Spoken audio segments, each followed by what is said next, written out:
Good day everyone! Ako si Angel, ang inyong likod, Rai TV. So, video ko na naman ngayon na ibabagi ko na naman sa inyo ang aking tugon mula sa katanungan ng isa nating taga-subaybay. Kaya shout out po sa iyo. Sana ang interpretasyon na ito ang sagot sa iyong katanungan at para na din sa inyo dyan na may katulad sa panaginip na ito. Paalala ko lamang lagi na ito ay isang general interpretation. Kaya unawain nyo at tingnan mabuti ang mga nangyayari sa inyong buhay ngayon at gamitin ang inyong sariling intuition at mag-connect directly sa mga impormasyon na maaaring ibabahagi ko. At kung ito ay nag-resonate, bawat isa sa inyo, please leave us sa comment at huwag natin kalimutan mag-like, mag-subscribe at i-hit na din ang notification bell para may updated ka lagi. May hindi pa nakapag-follow sa aking Facebook page, i-follow nyo na po, Dry TV at i-share nyo na din. Maraming salamat. Ang pagkakaroon mo ng panaginip featuring ng kulay pula, green, puti at itim na ahas ay nagmungkahi ng complex, high stakes, emotional or di kaya mga life situation involving transformation, takot at passion. Ang combination madalas ay nagsignify ng blend of danger, which is ang pula at ang itim. Maaari din itong isang healing or growth, which is ang kulay green, at spiritual insight, which is ang kulay puti.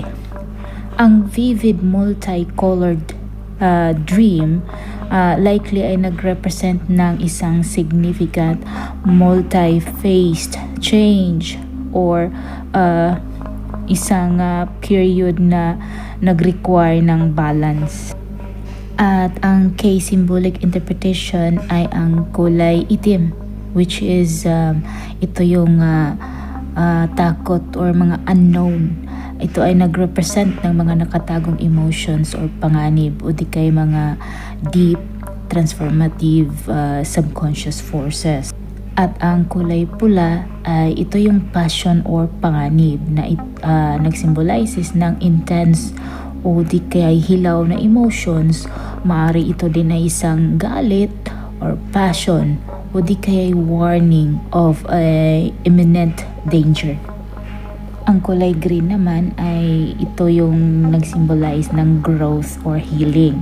Ito ay nag-indicate ng isang personal growth, renewal, pwede ditong jealousy o di kaya ang pangangailangan for healing. At ang puti naman ay maaring nag-symbolizes ng spirituality or purity, guidance at isang positive transformation. As a contextual meaning, ito ay isang complex situation. Ang multicolored na ahas represents ng isang sitwasyon na merong mga multiple or mga conflicting emotions or mga challenges. Maaari din na ito ay nangangahulugan ng major life shift.